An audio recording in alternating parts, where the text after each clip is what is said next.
วิธีแก้ไขหัวกรีดลายและหัวเลเวลตัวนี้ก่อนอื่นเขาจะไปแก้ไขตัวหัวกรีดลายตัวนี้เขาอยากรู้ว่าหัวกรีดลายตัวนี้ชื่อแนวใดเขาคลิกใส่เส้นกรีดลายตัวนี้แล้วไปที่ Edit Type อยู่ในนี้ Sysbo เขาจะสังเกตเห็นว่า N กรีด Head Circle ตัวนี้เราก็ปิดลงไปแล้วไปคลิกที่หมายบวกของ Family คลิกที่หมายบวกของ Annotation มาเลือกที่ชื่อเมื่อกี้ที่เราไปเบิ่งคือ N คือที่จะเป็นตัวนี้ M กรีด Head Circle ตัวนี้คลิกซ้ายใส่ตัวนี้แล้วคลิกขวาคลิกที่ Edit จะเข้ามาหน้าตั้งหัวกรีดลายตัวนี้ ซึ่งตัวนี้จะเป็นตัวหนังสือคือเราคลิกใส่เลข0แล้วไปที่ Edit Type ตัวนี้ Background ตัวนี้เขาเปลี่ยนมาเป็น Transparent ตัวนี้มันจะเบาบางซึ่งตัวหนังสือ Text Font ตัวนี้เขาจะเอาเป็นสระ OT แล้วก็คลิกใส่แล้วพิมพ์เป็นสระ OT Text Size ตัวนี้จะเป็นขนาดของตัวหนังสือถ้าตัวหนังสือมันยาวขึ้นเขาก็สักประมาณ3แล้วคลิกโอเคก็เห็นตัวหนังสือนี้จะน้อยลงส่วนวงมุมตัวนี้ถ้ามันใหญ่เกินเขาก็คลิกเข้าไปแล้วเลือกเป็นประมาณ4จะน้อยลงแล้วคลิกไปที่คำสั่ง Create เลือกไปที่คำสั่งลายคลิกใส่วงมุมตัวนี้คลิกตัวหนึ่งออฟไปมานี้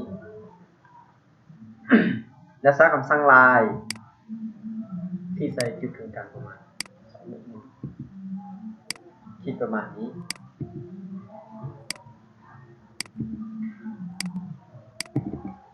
ถ้าจะให้เส้นสีตัวนี้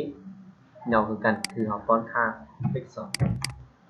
คลิกใส่เส้นตัวนี้คลิกใส่ตัวเลขแค่เลข2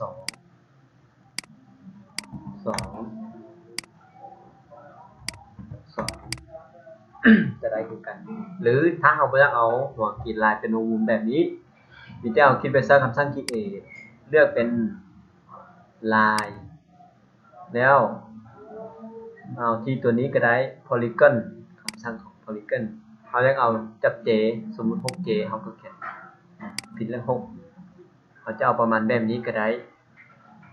ตามใจที่ผู้ใดต้องการแต่เดี๋ยวนี้เราต้องเอาเป็นวงก่อนหลังจากที่ได้มีแต่คลิกโหลด into project จะเตือนมาว่าเราจะโหลดไปใส่อยู่ไหนM level head circle หรือจะโหลดไปใส่อยู่ในโปรเจกต์ของเรา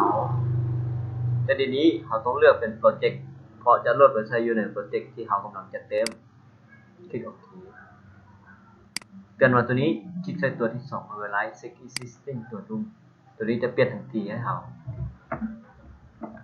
ส่วน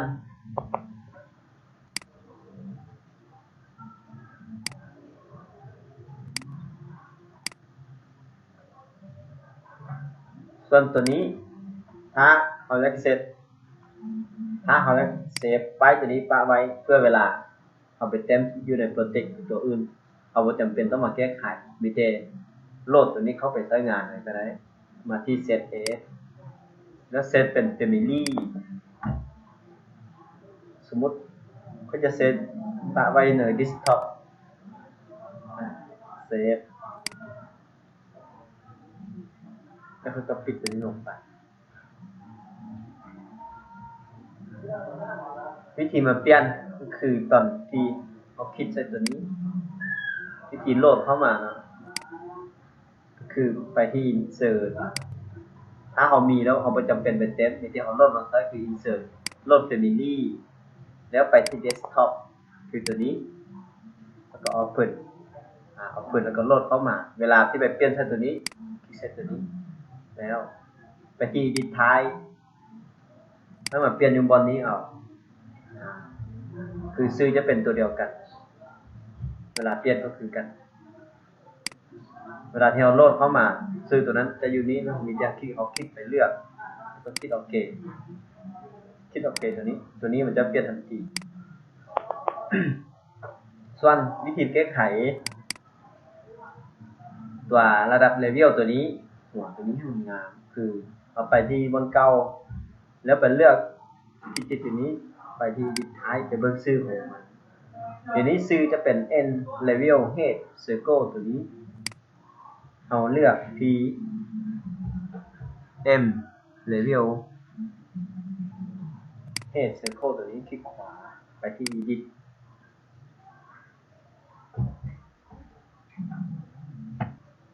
แล้วถ้าเราต้องการตัวนี้หรือเขาจะเอาตามแค่ตัวนี้บวกให้มันเป็นมีแต่เขาคลิกไปที่คำสั่งลายแล้วเลือกเป็นคำสั่งลายตัวนี้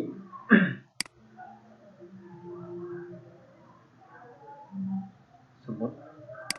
จะขีดมาประมาณนี้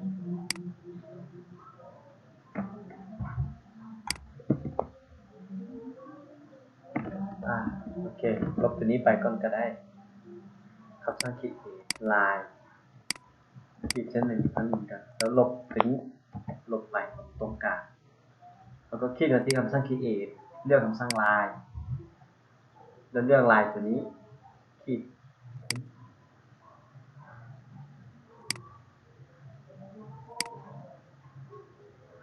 สมมติจะเอาประมาณนี้จะได้คือกันหรือเราจะ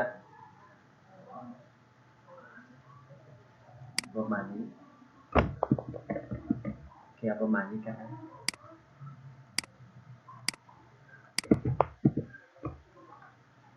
ประมาณนี้แล้วบนนี้เขาจะใช้เป็นสีดำเราเลือกที่คำสั่งที่ A แล้วไปที่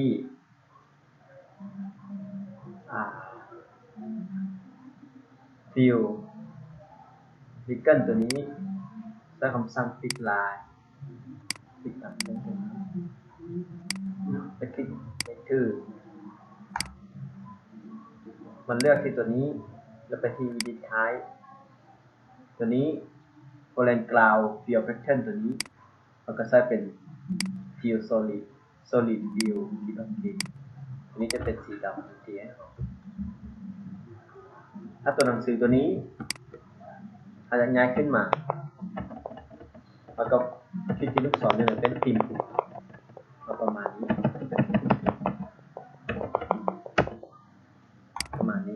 ถ้ามันห่างขึ้นไปคลิกตัวนี้คือลูกศรเนี่ยเป็นพิมพ์ลงมาถ้าตัวนี้มันจะเปลี่ยนเป็นป๊อปสระอทีคลิกใช้ตัวหนังสือตัวนี้ไปที่ edit ท้ายแล้วแท็กฟอร์มตัวนี้เราต้องเปลี่ยนเป็นเฟสระอทีโหลด into project มันจะเปลี่ยนทันทีให้เราคือจะเป็นตัวนี้จะประมาณนี้วิธีการแก้ไข